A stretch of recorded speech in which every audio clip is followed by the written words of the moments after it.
ॐ सदाशिवसमारम्भाम् शङ्कराचार्यमध्यमाम् अस्मदाचार्यपर्यन्ताम् वन्दे गुरुपरम्पराम्। ओम 11 नंबर श्लोक पढ़ेंगे। नानोपाधिवशादेव ज्ञानोपाधिवशादेव जातिवर्णाश्रमादयः जातिवर्णाश्रमादयः आत्मन्यारोपितास्तो ये आत्मन्यरूपितास्तो ये रसवर्णादिभेदवत् वर्णादिभेदवत्। तो पहले 6 श्लोक शंकराचार्य जी ने पूरी आध्यात्मिक साधना में क्या चरण है वो हमको बताया संक्षेप, और उसमें उन्होंने बताया कि एक व्यक्ति को धार्मिक जीवन जीना पड़ेगा। एक व्यक्ति जब धार्मिक जीवन जीता है तो उसको ज्ञान योग्यता प्राप्त होती है, स्पिरिचुअल नॉलेज, आध्यात्मिक ज्ञान के लिए फिटनेस प्राप्त होता है। फिटनेस सर्टिफिकेट नहीं है कि now you are fit to gyan yoga, परशु ज्ञान योगा। अब आप फिट हैं, तैयार हो गए हैं, ज्ञान सुन सकते हैं, आत्मबोध सुन सकते हैं, तत्वबोध सुन सकते हैं। आपको वो बोरिंग नहीं लगेगा, अच्छा लगेगा। तो योग्यता प्राप्त करने के बाद थोड़ी शांति मिल जाती है, लेकिन उस शांति में रुकना नहीं, क्योंकि उद्देश्य वहां नहीं है। आगे बढ़कर हमको स्थायी शांतित्व प्राप्त करना है और उसके लिए ज्ञान का पहला स्टेज क्या है, पहला चरण क्या है कि हमको ज्ञानी योग्यता, ज्ञान प्राप्त करने के लिए जो भी अपने अंदर गुण लानी है वो गुण को लेकर, और दूसरा और अंतिम जो चरण है वो है ज्ञान प्राप्त कर, और इसके साथ ही यह आध्यात्मिक यात्रा समाप्त हो जाए। और शंकराचार्य जी ने बोला कि इसमें कोई चॉइस नहीं है, इस यात्रा में कोई चुन नहीं सकते, विकल्प नहीं है। सबको पहले ज्ञान योग्यता प्राप्त करना पड़ेगा और अंततो गत्वा सबको ज्ञान प्राप्त। ये चाहे एक जन्म में हो जाए या आगे 100 जन्म लेना पड़े, समय को लेकर हमारे पास विकल्प है। आप चुन लीजिए, हम इस जन्म में नहीं करेंगे, अगले जन्म देखेंगे, ठीक है, कोई बात नहीं, समय ले लीजिए। यहाँ तो हिंदू धर्म में पुनर्जन्म है ना, आप आगे भी दूसरा जन्म में जाएंगे तो उसमें कर लीजिएगा, लेकिन चॉइस नहीं, विकल्प नहीं है साधना को लेकर। तो यहाँ पर ये जो पूरी यात्रा है, आध्यात्मिक यात्रा, वो इन 6 श्लोकों में शंकराचार्य जी ने बता दिया। और उसके बाद 7वें श्लोक से शंकराचार्य जी इसी यात्रा का और विस्तार कर, पहले वो हमको ये बोलना चाहते हैं कि ज्ञान क्यों कंपलसरी है, ज्ञान क्यों अनिवार्य है, हम क्यों बार बार जोर देते हैं नॉलेज नॉलेज नॉलेज, ज्ञान, इस पर क्यों जोर देते हैं। यही चीज की चर्चा 7वें श्लोक में हुई है और ये 15वें श्लोक तक जाएगा। हमको विश्वास हो जाना चाहिए, हमको ये बात का दृढ़ निश्चय हो जाना चाहिए कि ज्ञान प्राप्त करना अनिवार्य है, उसके बिना जीवन में कुछ भी नहीं होने वाला, हमारे संघर्ष, हमारा पीड़ा कुछ भी नहीं समाप्त होने वाला, कुछ और कुछ भी कर ली। इस बात का ना हमको पूरी तरह से निश्चय हो जाए। जब हम इसका पूरी तरह से निश्चय कर लेंगे ना, तभी जाकर ना हम यहाँ आगे साधना करेंगे ईमानदारी के साथ, निष्ठा के साथ। कई लोग देखिए यहाँ पर खाते पीते रहते हैं लेकिन कोई एक्सरसाइज ही नहीं करते, कोई व्यायाम वगैरह नहीं करते, और उसके बाद वो समस्या में पड़ जाते हैं। हृदय की समस्या छोटेपन में तो ठीक है, युवावस्था में 25 30 35 साल तक चलता है, 40 साल, जैसे तैसे जी लो। और वही जैसे तैसे जीने का परिणाम क्या होता है? हृदय की समस्या आ जाएगी, ब्लड प्रेशर आ जाएगा, शुगर आ जाएगा, कुछ न कुछ। और जब वो सीरियस होने लगेगा, समस्या आने लगेगी, तब व्यक्ति डॉक्टर के पास जाता है और डॉक्टर उसको बोलता है, भाई साहब, अब कोई चारा नहीं। बिना मॉर्निंग वॉक किए हुए, एक्सरसाइज किए हुए आप ठीक नहीं रहे।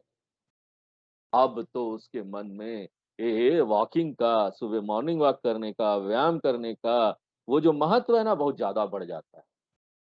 और उसके बाद एक व्यक्ति ना सिंसियर हो जाता है, निष्ठावान हो जाता है, सुबह जल्दी उठ जाएगा, जल्दी उठ के अपना वॉकिंग करेगा, जाएगा, फिर नहाए-वहाएगा, फिर सब समय पर करेगा। इससे पहले नहीं था। ऐसा नहीं था कि उससे पहले उसको इस बात का पता नहीं था। हर एक जो यहाँ पर बुजुर्ग लोग हैं, जो जानकार लोग हैं, किताबें हैं, यहाँ पर यूट्यूब है, इंटरनेट है, वो सब इसी की बात कर रहे थे, मॉर्निंग वॉक करो, एक्सरसाइज करो। लेकिन अब जाकर हम उसका मूल्य समझ पाए हैं, क्योंकि हमारी सिचुएशन ऐसी हो गई, परिस्थिति ऐसी हो गई कि अगर करेंगे नहीं, तो कोई ना कोई बीमारी हमारी जान ले। उसी तरीके से ना यहाँ पर सब लोग सुनते हैं आध्यात्मिक ज्ञान के बारे में, लेकिन जब तक संसार रूपी समस्या को ठीक से समझ नहीं जाते हैं, नहीं जान लेते कि कितना खतरनाक है ये, क्या समस्या हमारे अंदर लेके आ रहा है, तब तक ज्ञान का महत्व उनके मन में नहीं आएगा, तो उसका वैल्यू नहीं आएगा। तो हमको एक निश्चय हो जाना चाहिए, दृढ़ निश्चय कि ज्ञान चाहिए। तीव्र जिज्ञासा हो जाना चाहिए हमारे मन में, प्रतिबद्धता हो जाना चाहिए, ईमानदारी, निष्ठा, और उसके साथ हमको आगे बढ़ना चाहिए। कई लोगों के लिए तो ये इतना ज़रूरी हो जाता है कि वो जीवन में सब कुछ छोड़ देते हैं इसके लिए। वो इसी चीज़ की खोज में निकल आते हैं और ऐसे लोगों को एक नाम दिया गया, वो सन्यास ले लेते इसीलिए। उनको इतनी ज़रूरी लगती है ना कि अरे ये तो हमको जानना इतना ज़रूरी, बाकी सब कुछ ज़रूरी नहीं, छोड़ो सब कुछ। उसके मन में इतना ज़्यादा आ जाता है, तुरंत हमको चाहिए, कुछ हो गया तो, शरीर चला गया तो, हम नहीं कर पाए तो, दूसरी और चीज़ें महत्व नहीं रख जाती है और वो इतने ज़्यादा इसमें तीव्रता हो जाती है कि वो ना सन्यास ले लेते हैं और ऐसे सन्यास को बोलते हैं विविदिशु सन्यास। आप सोचिए, कल्पना कीजिए, एक व्यक्ति इसके लिए सब कुछ छोड़ रहा है, आध्यात्मिक ज्ञान प्राप्त करने के लिए सब कुछ छोड़ रहा है। इसका क्या अर्थ हुआ? उसकी दृष्टि में एकमात्र यही चीज़ अब उसके जीवन में रह गई है, जो जिसको वो प्राप्त। इसलिए ज्ञान क्यों चाहिए? ये क्यों जो है ना, ज्ञान का क्यों, वो एकदम स्पष्ट है। तभी जाकर हम बहुत सीरियस होकर इस दिशा में आगे बढ़ेंगे और यहाँ पर ज्ञान का क्यों बताने के बाद शंकराचार्य जी हमको बताएँगे कि ज्ञान कैसे प्राप्त करें, ये 16वें श्लोक से शुरू होगा। लेकिन 15वें श्लोक तक हम क्या अभी देख रहे हैं कि ज्ञान क्यों चाहिए? क्यों? वो हमारे मन में पूरी तरह से अच्छी तरीके से घर कर जाता है और इसको बोलते हैं अध्यास वर्णनम, तकनीकी भाषा। अध्यास वर्णनम क्या है? ये दिखाना है कि हमारी जितनी समस्या है ना, वो सिर्फ मिथ्या प्रक्षेपण, अध्यास है और ये आत्म अज्ञान के कारण है, हमको अपने बारे में पता नहीं। जिस तरह से स्वप्न में समस्या आती है और ये प्रक्षेपण होता है, अध्यास होता है, किसके कारण? आत्मज्ञान के कारण। यहाँ पर जितनी भी मनुष्य की समस्या है, मनुष्य की सारी समस्या, वो क्यों है? अज्ञान जन्य मिथ्या आरोपण की वजह से। सचमुच का कोई समस्या नहीं है, नहीं जानने की वजह से समस्या। मेरा अपना स्वरूप मुझे पता नहीं, उसका अज्ञान है। मेरा अपना स्वरूप क्या है?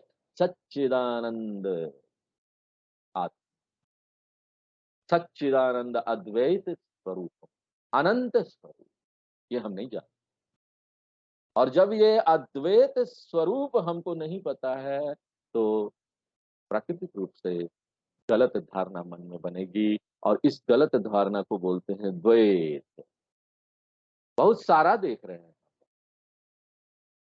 द्वैत अध्यास जो है वही सारी समस्या का जड़ है। और द्वैत अध्यास किसके कारण है? अद्वैत अज्ञान के कारण। द्वैत अध्यास अद्वैत अज्ञान के कारण आता है। हमको नहीं पता यहाँ एक आत्मा ही है, हम भी वही है, बाकी सब भी वही है। ये सब जब जान जाएंगे तो अज्ञान चला जाएगा। किससे डरेंगे? जब सब हम हैं तो हम किससे डरेंगे? किससे हमको जलन होगा? किसके ऊपर हम क्रोध करेंगे? सब खत्म। जबरदस्ती अगर हम किसी न किसी अभ्यास से अगर इस ये सारी चीजों को हम थोड़ा सा अपने समय से रोक भी लेते हैं ना, काम क्रोध मद लोभ मोह मात्सर्य, तो भी मन के किसी कोने में वो बैठा हुआ होगा और कहीं ना कहीं फट क्योंकि हम उसको सत्य समझ रहे हैं। जब हम किसी न किसी कारण को पॉजिटिव वगैरह कुछ करके हमने रोक रखा है, असली सत्य को नहीं जानते। इसलिए जब तक असली सत्य को नहीं जान लेंगे ना, तब तक कुछ ना कुछ पकड़े रहेंगे। नानात्व का यहाँ पर प्रक्षेपण है, हम ही ने बनाया। और ये जो द्वैत अध्यास है ना, शंकराचार्य जी इसको दो भाग में विभाजित करते हैं।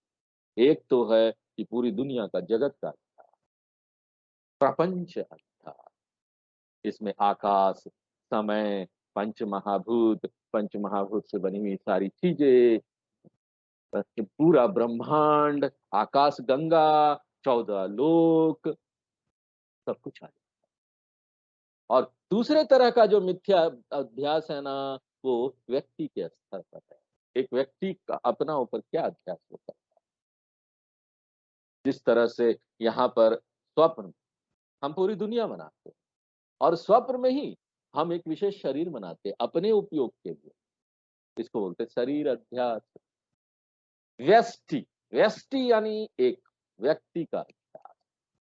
समष्टि, समष्टि यानी पूरा जगत का अध्यास। लेकिन दोनों में समानता क्या है? अध्यास समान है। दोनों ही अज्ञान जन अध्यास, मिथ्या अध्यास, यहाँ पर पूरी दुनिया मिथ्या बनाई हुई है। जब तक ये दो है ना, ये सारी समस्या हमको आएगी। डर लगेगा, हम नश्वर है, खत्म हो जाएंगे, मृत्यु हो जाएगी। कर्तृत्व का समस्या आएगा, हमको करना है, हम नहीं करेंगे तो कुछ नहीं होगा। हम कर रहे हैं, हमने किया, वाह, कोई थैंक यू भी नहीं बोला।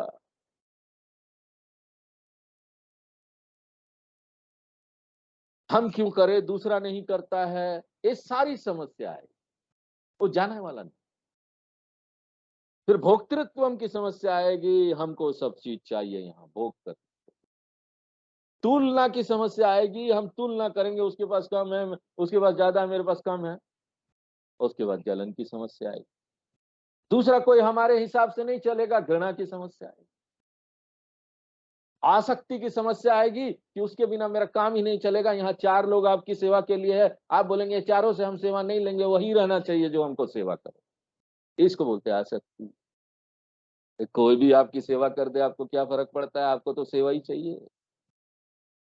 बूढ़े लोग होते हैं, वो नहीं लेंगे। नहीं नहीं, वही होना चाहिए, वो सामने नहीं है।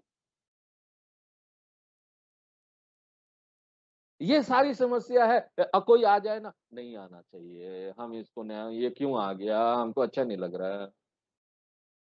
जितनी भी यहाँ पर शरीर की समस्या है, जितनी भी मानसिक समस्या है, जितनी भी बौद्धिक समस्या है, जितनी भी सामाजिक समस्या है, जितनी भी धार्मिक समस्या है, जितनी भी राजनीतिक समस्या है, हमने वोट दिया, पार्टी जीता नहीं क्या? बड़ी बहुत ये हो जाता है, किसी पार्टी को हम सपोर्ट करते हैं, हमारे मन में चलता रहता है इस बार ये जीतेगा कि नहीं। तो ये दो अध्यास क्या है? प्रपंच अध्यास, पूरा संसार बनाया और उसके बाद संसार में सारा चीज और आगे हमने ऐड किया, फिर शरीर बनाया, शरीर में आगे सब कुछ ऐड। और शरीर अध्यास की बात करने के बाद यहाँ पर और ज्यादा हम उसमें उलझाते हैं, उलझन और संघर्ष शुरू हो जाता है। क्यों? क्योंकि हम फिर शरीर में डालते हैं, ये जो शरीर है ना इस जाति का है, ये जो शरीर है ना इस कुल का है, हमारा कुल बड़ा बड़ा बहुत बड़ा है, हमारा गोत्र वाह बहुत बड़ा है। इन गुणों का आरोपण हम करते हैं फिर इसमें। ये ऐसा ही है जैसे ना हम ना रस्सी के ऊपर पहले सर्प का आरोपण करते हैं, दूर से रस्सी रस्सी सचमुच में रस्सी हमको पता नहीं, दूर से लग रहा अंधेरा में बस सांप है, डरना शुरू करते हैं। उसी तरह संसार सब कुछ हमने बनाया, सब कुछ हमने किया और उसके बाद डरते हैं वो हमको कुछ कर देगा। उसके बाद हम ना उसकी प्रकृति क्या है सांप की वो भी चर्चा करना शुरू करते हैं। अरे बाप रे काला सांप दिख रहा है, गेहुअन है कि क्या है? नहीं नहीं नहीं नाग सांप, नाग सांप बहुत जहरीला होगा भागो। जबकि क्या है मालूम है सचमुच में सांप है ही नहीं। झूठ मूठ का डर रहे हैं। हम ही ने उस सांप को बनाया, हम ही ने उसके ऊपर सारे गुण को डाला। वह जहरीला है नहीं है और हम भागते हैं उसको देख। तो यहाँ पर शरीर के ऊपर क्या चीज हम ये सब आरोपित करते हैं? जाति वर्ण आश्रम आदया नाना उपाधि वशात आरोपित। यहाँ पर ना अलग अलग किताबों में दो तरह की रीडिंग्स है, दो तरह से इस शब्दों को बताया गया है। एक तो बताया गया है जाति वर्णाश्रम आदय, दूसरा एक है जाति नामाश्रय आदय। अलग अलग छपाई जो है किताबों में अलग अलग ये आ जाता है।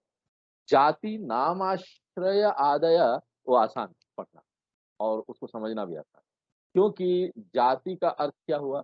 जाति हुआ ब्राह्मण क्षत्रिय वैश्य शूद्र, ये जाति हो गया। नाम का अर्थ नाम हुआ, और वैष्णव लोग और नाम नाम जप उनके लिए बहुत है। क्यों? वो जब टीका उका लगाते हैं अपना तो उस समय वो नाम जप करते हैं, केशवाय नमः, नारायण नमः, वामनाय नमः। नाम तो जाति का आरोपण है, नाम का आरोपण है। उसके बाद आश्रम, आश्रम क्या? नहीं मैं ब्रह्मचारी हूँ, मैं गृहस्थ हूँ, वानप्रस्थ हूँ, मैं सन्यासी हूँ आदि, ये सब आरोपण। लेकिन अगर आप इस शब्द को ऐसे पढ़ेंगे जाति वर्णाश्रम आदय, तो थोड़ा सा कठिनता हो, हमको ना मैनेज करना पड़ेगा। क्योंकि जाति और वर्णाश्रम जब नाम की जगह वर्ण लगा देते हैं ना तो जाति और वर्ण एक ही चीज हो जाता है। हमको लगेगा दो बार एक ही शब्द को क्यों दोहराया गया? क्योंकि जाति का अर्थ भी ब्राह्मण क्षत्रिय वैश्य शूद्र होता है और वर्ण का अर्थ भी वही है, ब्राह्मण क्षत्रिय वैश्य शूद्र। तो ये रिपीटेशन हो जाएगा कि दोहराया जा रहा है। तो हमको ना थोड़ा अंतर उसमें करना पड़ेगा। वर्ण को हम क्या यहाँ क्या लेंगे? ब्राह्मण क्षत्रिय नहीं लेंगे। वर्ण वर्ण को क्या लेंगे? वर्ण को अलग अलग जो गुण होते हैं। जाति को हम लेंगे ब्राह्मण क्षत्रिय आदि। वर्ण को लेंगे जैसे उसका क्या हाइट है, लंबाई कितनी है, उसका मोटाई कितना है किसी व्यक्ति का, उसका रंग गोरा है कि काला है, उसका उम्र क्या है आदि आदि, ये वर्ण लेंगे। तो ये अनुवाद जो वर्ण का होगा अर्थ वो ये होगा। तो यहाँ पर जाति वर्ण आश्रम आदय ये आरोपित कर। उसके बाद बोलते नाना उपाधि वश, ये जो मिथ्या अध्यास हमने शरीर के ऊपर किया है, ये शरीर क्या है?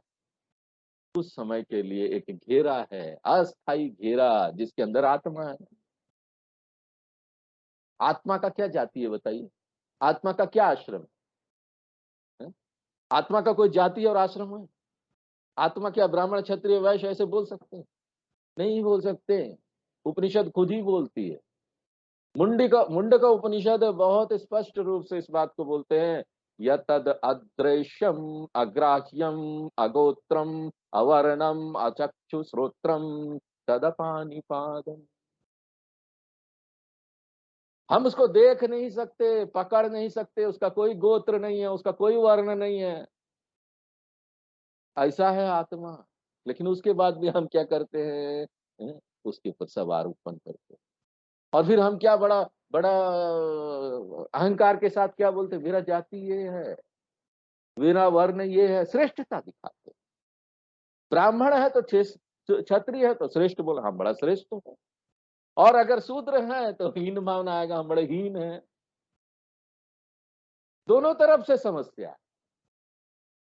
और एक बात सत्य है कि ना हिंदू धर्म में एक काला धब्बा, ये जो जाति व्यवस्था है, और पूरी जितनी भी संस्कृति है ना, ये इसकी बात करते हैं कुख्यात जातीय व्यवस्था। कुख्यात का क्या अर्थ हुआ?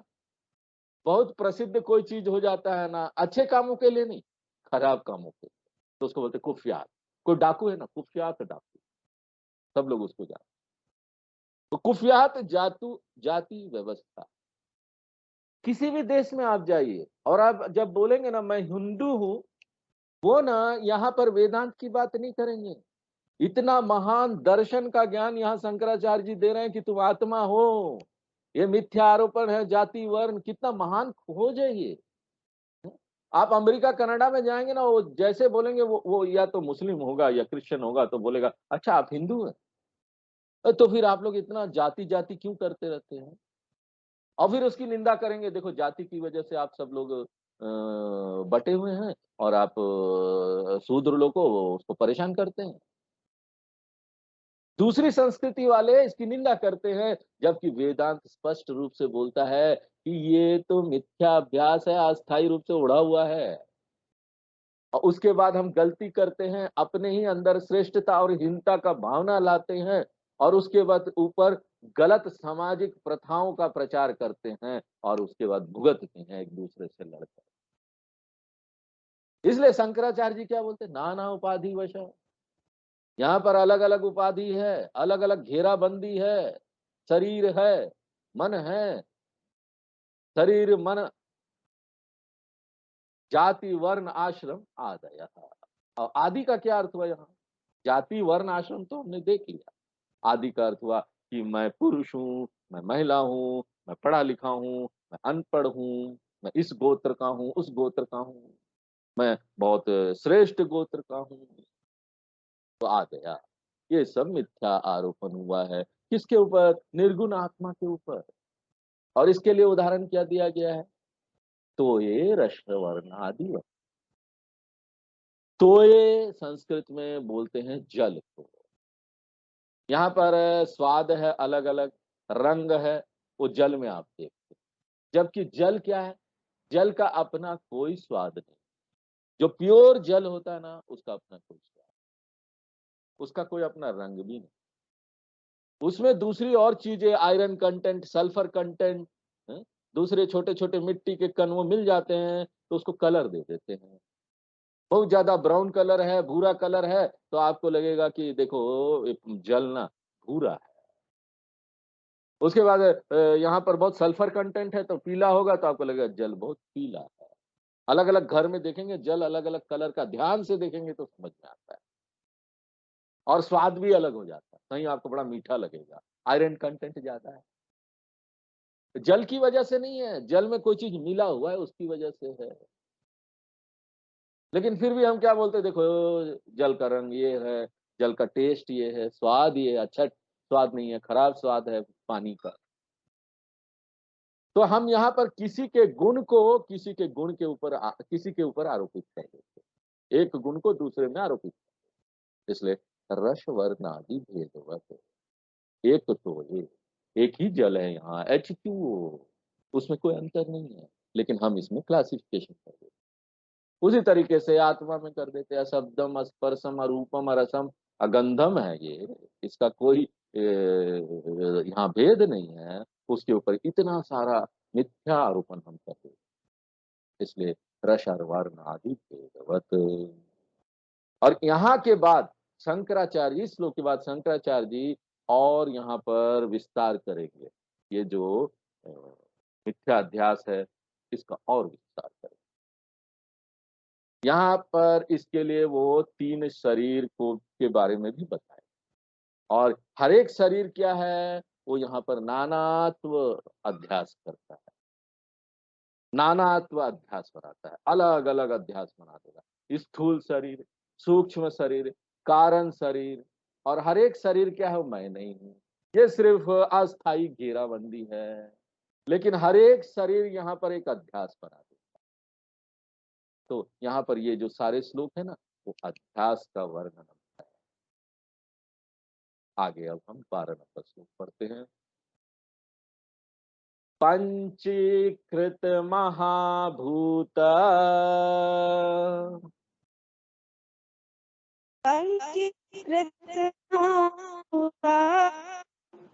संभवं कर्म संचितम्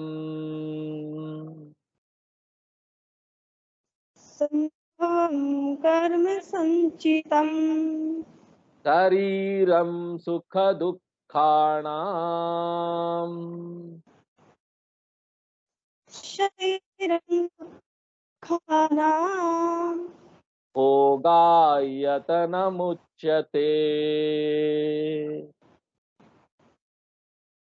भोगायतनमुच्यते। तो ये जो शरीर है इसका विभाजन 3 परतों में यहाँ शास्त्रों में किया गया है। जिस तरह से हमारा त्वचा होता है ना, उसमें अलग अलग परत होते हैं। यहाँ पर बात करते हैं एपिडर्मिस स्किन है, डर्मिस स्किन है, एंडोडर्मिस है। देखो ये त्वचा, शरीर का जो त्वचा होता है कितना पतला होता है, लेकिन उसी में कितना अलग अलग परत भी है। उसी पतले त्वचा, एक बाहर का त्वचा है, एक अंदर का त्वचा है। उसी तरीके से शास्त्र शरीर या देह को 3 परतों में विभाजित करते हैं। और वो 3 परत क्या है? स्थूल शरीर, सूक्ष्म शरीर और कारण। यहाँ पर हर एक परत ना एक गलत धारणा का निर्माण करता है, और यहाँ पर हर एक गलत धारणा नानात्व संसार का निर्माण। स्थूल शरीर पर आधारित संसार, सूक्ष्म शरीर पर आधारित संसार। यहाँ पर इसलिए देखिए हम ये शब्द का उपयोग करते हैं शास्त्रों में, आधि और व्याधि। व्याधि का अर्थ होता है शरीर का रोग। ये जो व्यक्ति है इसको कोई मानसिक रोग नहीं है, लेकिन शरीर में रोग है, फिजिकल प्रॉब्लम है। उससे वो संघर्ष कर रहा है, पीड़ा प्राप्त कर रहा है। और दूसरा एक व्यक्ति है जिसका शरीर बहुत अच्छा है, शरीर में कोई रोग नहीं है, लेकिन मानसिक समस्या है। तो हर एक शरीर जो है ना, वो कोई ना कोई अलग यहाँ नानात्व संसार के लिए कुछ ना कुछ योगदान देता है। इसलिए शंकराचार्य जी यहाँ पर 3 शरीर का बात करने वाले। तो यहाँ पर ये जो श्लोक है 12 नंबर श्लोक, ये स्थूल शरीर की बात करेगा।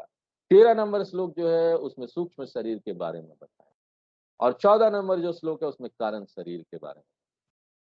और देखिए ये जो 3 शरीर है ना, इसका अध्ययन हमने बहुत विस्तार से तत्वबोध में किया था, जब हमारा तत्वबोध का क्लास हुआ था। इसलिए हम इसको ना यहाँ पर विस्तार से आपको नहीं बताएं। संक्षेप में हम इन विचारों को समझने के लिए जो चीज जरूरत है उसको प्रस्तुत करें संक्षेप। अगर आप ज्यादा विस्तार में जाना चाहते हैं तो YouTube में तत्वबोध की वीडियो पड़ी हुई है, आप उसको देख सकते हैं, सुन सकते। पहला जो है वो हम स्थूल शरीर की बात करें, और उसकी विशेषताएं क्या है, लक्षण क्या है स्थूल शरीर का। पहला जो है वो स्थूल शरीर हमको दिखाई देता है, ठोस है, ये पहला लक्षण। और दूसरा क्या है, ये पंच महाभूत का बना हुआ है। स्थूल भूतानी, पंचीकृत भूतानी। पंचीकृत का अर्थ होता है स्थूल। स्थूल क्यों बोल रहे हैं? क्योंकि दिखाई देता है, ठोस है, हम उसको छू सकते हैं। और ये 5 महाभूत क्या है? आकाश, वायु, अग्नि, जल और पृथ्वी। और तीसरा लक्षण क्या है? इस शरीर में यहाँ पर विकार है, परिवर्तन होते रहता है। तत्वबोध में हमने पढ़ा था, अस्ति जायते वर्धते विपरीणमते अपक्षीयते विनश्यति षड विकारवद एतद स्थूल शरीरम। अस्थि माँ के पेट में आना, फिर जन्म होना, फिर बढ़ना, फिर एक समय आता है सिर्फ परिवर्तन होता है, घटता बढ़ता नहीं है। उसके बाद घटने लगता है, क्षय होता है, और एक दिन मृत्यु हो जाती है ना। ये 6 विकार है इस स्थूल शरीर, छठ विकार, ये तीसरा लक्षण। और चौथा लक्षण जो है वो ये है कि दूसरे और शरीर की तुलना में इसका उम्र कम। ये जो स्थूल शरीर है ना, इसका उम्र बहुत कम, दूसरी और शरीरों का उम्र ज्यादा है। क्यों? क्योंकि स्थूल शरीर आप कब तक अपने पास रख सकते हैं? इसी जन्म तक, अगले जन्म में इसको लेके नहीं जा सकते। जबकि यहाँ पर दूसरा जो शरीर है और तीसरा जो शरीर है उसको आप अगले जन्म में भी ले जा सकते हैं। इसलिए ये जो स्थूल शरीर है, जो फिजिकल बॉडी है, उसका सबसे कम उम्र है, ज्यादा से ज्यादा 100 साल, 110 साल, 120, उससे आगे नहीं। और पांचवा और अंतिम जो लक्षण है फिजिकल बॉडी का, स्थूल शरीर का, वो ये है कि ये एक अस्थाई घर है आत्मा के लिए, जीवात्मा के लिए अस्थाई घर, और वो भी ना किराए पर लिया हुआ घर है। आप इसमें अपना दावा नहीं ठोक सकते कि मैं इसका मालिक हूँ, इसका मालिक कोई और है। और इसके लिए आपने क्या किराया दिया है? आपने इसको प्राप्त करने के लिए, इस शरीर का उपयोग करने के लिए किराया क्या दिया? यहाँ पर वो रुपया वाला, डॉलर वाला किराया नहीं चलेगा। यहाँ पर किराया क्या है? कर्म का किराया, पुण्य पाप रूपी कर्म का किराया दिया है। और ये आपने एडवांस में पेमेंट कर दिया है इस किराए को। किस तरह का घर चाहिए उस तरह का घर, उतना किराया दिया तो उस तरह का घर मिला है। हाँ? और ना ये जो है ना जो किराया है वो सतत ना कटते रहते हैं, कर्म कटता रहता है। Tax deduction at source food, भगवान का ऑफिस है ना, कर्मा ऑफिस, वहां सबको यहाँ पर सुख दुख मिलता है। आप यहाँ सुख दुख का मजा लेते हैं, और ना भगवान का कर्म वाला ऑफिस, जो भगवान वहां ऑफिस में बैठे हैं, वो आपका कर्म काटते रहते हैं कि इसका इतना कर्म कम हो गया। और एक दिन आता है जब ना आपका कर्म खत्म हो रहा है, अंतिम प्रारब्ध कर्म, अंतिम प्रारब्ध कर्म खत्म हुआ तो ये जो शरीर है भगवान लेके चले जाएंगे। हम लोग जो बोलते हैं ना यहाँ बीमारी के कारण चले गया वो, आप जब वेदांत में आते हैं तो ये मत बोल, नहीं नहीं उसको वो बीमारी हो गया था ना इसलिए उसकी मृत्यु हो गई, बूढ़ा हो गया था ना इसलिए मृत्यु हो गई, नहीं नहीं नहीं उसको खाना नहीं मिला ना, भूखा था ना इसलिए मृत्यु, नहीं, कर्म का तेल खत्म इसलिए चला गया। अब आगे जाकर उसको ये घर बदलना है, आगे अगला किराया देना है। तो पांचवा लक्षण क्या है? ये शरीर एक अस्थाई घर है, और ये शरीर क्या है? ठोस है, पंच महाभूत का बना है, इसमें विकार है, बदलता है, और इसकी उम्र बाकी दो शरीरों की तुलना में बहुत कम। ये एक अस्थाई घर है जिसको हमको छोड़ना पड़ेगा। अंतर ये है कि ना किस दिन हमको छोड़ना है वो हमको बताया नहीं जाएगा, अचानक आ जाएगा। अब हमको पता नहीं ये बात अच्छा है कि खराब है। कुछ लोग जो है ना वो जानना चाहते हैं। कई लोग पूछते भी हैं कि स्वामी जी क्या ज्ञान होने के बाद पता चल जाता है क्या आप कब आपका मृत्यु होने वाला है, कब आप इस संसार से जाएंगे? कुछ लोगों को इच्छा होती है जानने का, लेकिन आप चाहे इच्छा हो या ना हो, लेकिन ये आपको पता नहीं चल पाएगा किस दिन जाना है, कोई पता नहीं। तो ये अलग अलग लक्षण है स्थूल शरीर का। शंकराचार्य जी ने मान लिया है यहाँ पर कि हमने तत्वबोध पढ़ा है, इसलिए अभी इसका डिटेल में नहीं जाएंगे, सारांश ही बता दे रहे स्थूल शरीर। और वो क्या है? पंचीकृत महाभूतम संभवम, संभवम यानी उससे इसका जन्म हुआ है। और इसके लिए कच्चा माल का उपयोग क्या हुआ? क्या चीज से बना है ये? महाभूत। महाभूत क्यों बोलते हैं इसको? महा क्यों बोलते हैं? क्योंकि देखिए एकमात्र पंच महाभूत से पूरी दुनिया में जो ये शरीर है ना सबका, वो बना है। अब हमारी पूरी दुनिया का जनसंख्या क्या है आपको पता है? 8 बिलियन। 8 बिलियन में से 1.5 बिलियन तो कम इंडिया ही में है, भारत में। और आप याद रखिए सिर्फ मनुष्य का शरीर नहीं, यहाँ जानवर का शरीर भी है, पेड़ पौधों का शरीर है, कीड़ों का शरीर है, कीटाणु जीवाणु उनका शरीर है। 14 लोक आप लेंगे तो वहां देव है, देव शरीर, मनुष्य शरीर, ये सब आप लेंगे तो सोचिए कितना कच्चा माल चाहिए। घर में एक रोटी बनाने के लिए कितना आटा चाहिए होता है आपको? और 10 दिन में 5 किलो आटा लेके आओ। हाँ? एक घर में 2 लोग 3 लोग रह रहे हैं, तो पूरे संसार को चाहिए, किससे बना है? महाभूत, इसलिए बोलते हैं महाभूत। और किस तरह का महाभूत है ये? पंचीकृतम। पंचीकृतम तकनीकी शब्द है जो पंचीकरणम प्रक्रिया से जन्म लेता है। और क्या पंचीकरणम क्या है अगर आप पूछेंगे, हम फिर आपको तत्वबोध में भेज देंगे। पीछे जाइए, हम ऑलरेडी पढ़ा के आ रहे हैं आपको तत्वबोध। उसमें पूरा विस्तार से बताया था पंचीकरण प्रक्रिया क्या है, कैसे कैसे एक महाभूत का 4 भाग होता है, 4 भाग में 1 भाग को रख देते हैं, 2 भाग करते हैं, दूसरा भाग का 4 भाग करते हैं, ये सब पंचीकरण। हम इसका डिटेल में नहीं जाएंगे, आप तत्वबोध में जाकर के। पंचीकृतम यानी यहाँ ठोस बन जाता है। हम अपने शरीर को देख सकते हैं और आप भी मेरे शरीर को देख सकते हैं। तो ये स्थूल पंच महाभूत, और इसके लिए किराया क्या देते हैं? कर्म संचितम। यहाँ पर कर्म रूपी किराया भगवान को हम देते हैं। अगर कर्म अच्छा है तो शरीर हमारा स्वस्थ मिलेगा, और यही नहीं, हम ना लंबे समय तक स्वस्थ रहेंगे। 70 साल तक, 80 साल तक खड़े चल रहे हैं, अपना काम खुद कर रहे हैं। और वो भी कई लोगों का आप देखेंगे ना, 32 का 32 दांत, 70-75 साल में भी वैसे ही का वैसे ही बना हुआ, एक भी दांत गिरा नहीं। और ना चना भी अच्छी तरीके से खा सकते हैं, ईख भी ईख छील सकते हैं। उसके लिए कितना ताकत चाहिए दांत। जबकि आप देखेंगे कुछ लोग होते हैं बचपन से ही बीमारियां होती है उसको, कुछ लोग होते हैं बचपन से ही दिव्यांग है, हैंडीकैप है। मेंटली भी कई लोग हैंडीकैप होते हैं, उम्र से संबंधित बीमारियां होती है। और वो बोलते हैं देखो यहाँ जेनेटिक बोल के कोई चीज है। अरे जेनेटिक परिस्थिति क्या है? कर्म ही तो है। जेनेटिक कहाँ से आया? कर्म से आया ना। किस तरह का जीन्स आपको मिलेगा वो आप कहाँ से पता करेंगे? कर्म से, संचित कर्म। कर्म से कमाते हैं यहाँ, ये बहुत महत्वपूर्ण है। आप कर्म से कमा रहे हैं अपना शरीर, अपना सब कुछ, अपना वातावरण। तो इससे एक चीज हमको महत्वपूर्ण पता चलता है, यहाँ ना किसी को हमको यहाँ पर दोष नहीं देना चाहिए।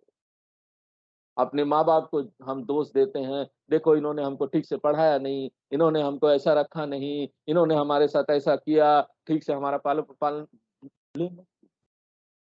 दूसरों को दोष मत दीजिए। हमको जो भी मिला है ना, हमने उसको कमाया है, इसलिए मैं ही इसके लिए जिम्मेदार हूँ। इसलिए ना अच्छा होगा कि हम अपने शरीर को, अपने वातावरण को सभी कमियों के साथ स्वीकार करें। उसके बाद दूसरा लक्षण क्या है स्थूल शरीर का? सतत उसमें परिवर्तन होता है। सीर्यमानम स्वभावम, उसमें मार पड़ता है, समय का मार झेलता है ये शरीर। समय के साथ इसमें कुछ ना कुछ मौसम का मार है, ठंडा गर्म गर्म सब लगता है। शुरू में त्वचा कितना चमकता है, बाद में सब चमक खत्म होना शुरू होता है। जब हम बूढ़ा होते हैं इसमें झुर्रियां आनी शुरू हो जाती है। दुनिया भर का हम तेल लगाएंगे कि ये ना शरीर ठीक रहे। कितनी सारी किताबें पढ़ेंगे, यूट्यूब में देखेंगे वीडियो कि क्या करने से कौन सा पाउडर लगाएं, कौन सा शरीर के ऊपर लेप लगाएं। लेप बनता है आजकल, दही डाल दो और ऑरेंज के छिलके का पाउडर बना के डाल दो। लेकिन जितना भी कर लीजिए आप इससे बच नहीं सकते। क्यों? इसमें षड विकार है। अस्ति जायते वर्धते विपरीणमते अपक्षीयते विनश्यति। ये जो शब्द है ना शरीर, ये संस्कृत का धातु श्रु से आया है। श्रु का क्या अर्थ है? श्रु यानी जो यातना झेलता है, पीड़ा झेलता है, सारी समस्या को झेलता है, तो शरीर। ये शरीर की प्रकृति, व्याधि ग्रस्तम कलेवरम, ये शरीर की अपनी प्रकृति। ये अगला लक्षण। उसके बाद भोग आयतनम। आयतनम यानी ये एक घर है, आयतन है, एक घर है, अस्थाई घर। किस उद्देश्य के लिए? भोग के लिए। भोग आयतनम, इसमें हम रहते हैं और अनुभव करते हैं कर्म फल का, भोग करते हैं। क्यों आप इस शरीर में रहते हैं? क्योंकि एकमात्र इसी शरीर में रहकर आप बाहर की दुनिया से अपना संपर्क बना सकते हैं। देखिए, निद्रावस्था में हम अस्थायी रूप से अपने शरीर को छोड़ देते हैं। रात को जब सो जाते हैं, शरीर नहीं रहता है। हमारा बाहर का दुनिया से संपर्क कट जाता है। हम शरीर में हैं, प्राकृतिक रूप से यहाँ हम जूझेंगे, दुनिया के साथ व्यवहार करेंगे।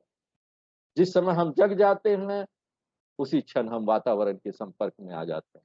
यहाँ पर परिस्थिति है, यहाँ पर लोग हैं और यहाँ पर ज़्यादातर चीज़ें ना हमारे कंट्रोल में नहीं है, हम उसको नियंत्रित नहीं कर सकते। जो चीज़ भी नियंत्रित कर सकते हैं, बहुत कम चीज़ें हैं जिस पर हमारा नियंत्रण चलता है। यहाँ पर यूट्यूब खोलिए, न्यूज़ देखने के लिए कुछ और आ जाएगा और क्या आएगा आपको पता नहीं। मौसम का क्या हाल होने वाला है आपको पता नहीं। कौन किसको यहाँ पर मार देगा, कौन पॉलिटिकल पार्टी जीत जाएगी। सतत हम जूझते रहते हैं इस दुनिया से।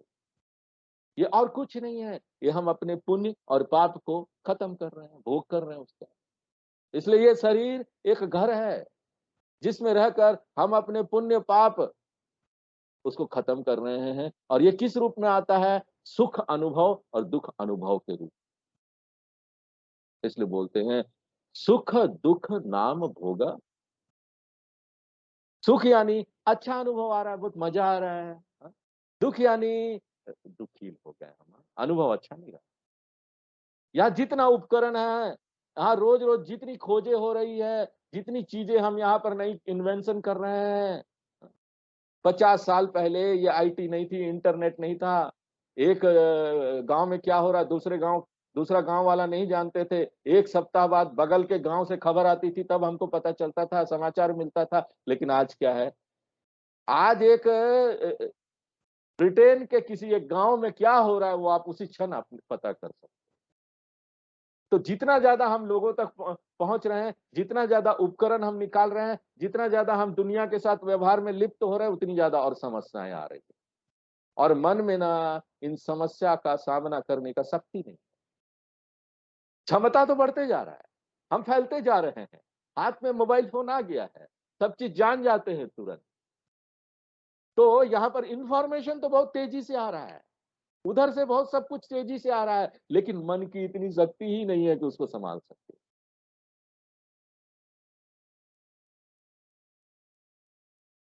तो यहाँ पर ये सब हम अनुभव लेते हैं इस शरीर में रखकर। अब 5वां लक्षण क्या है? शंकराचार्य जी यहाँ नहीं बोलते हैं, लेकिन हम इसको जोड़ रहे हैं।